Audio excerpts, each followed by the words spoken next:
Learning shouldn't be a passive event. I imagine your most impactful lessons learned involved your active and engaged participation.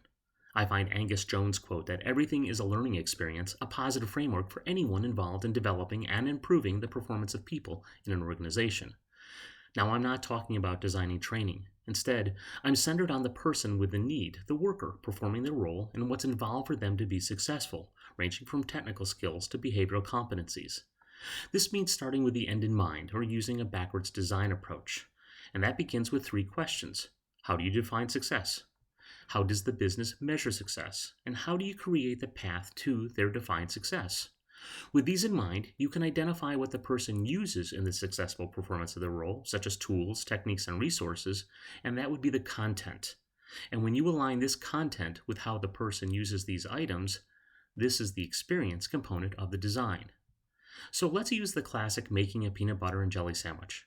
The content will include the skills needed, such as a knife, identifying and being able to access the resources, bread, peanut butter and jelly jars, and determining the method of application, which involves following a defined procedure. The experience component is how you structure the content. Now, while you could just make a video, what if you created a series of assessments where the person had to list and describe where the resources are located? Then they had to show where the assembly of the sandwich takes place, followed by a video of their actual construction of the sandwich.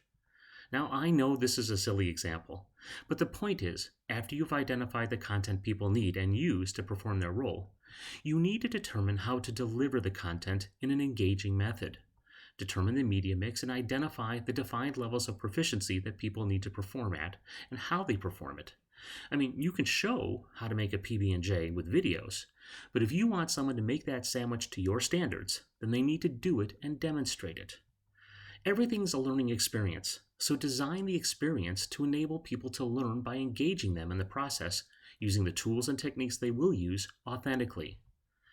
Check out the Learning Experience Design website for more information on creating experiences that will help learners fulfill the learning outcomes they desire. And I can share a great resource with many links to expand your awareness of this model. Just drop me an email.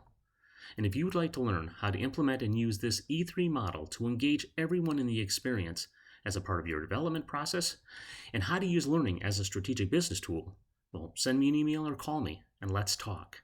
Thanks for joining, and have a great day.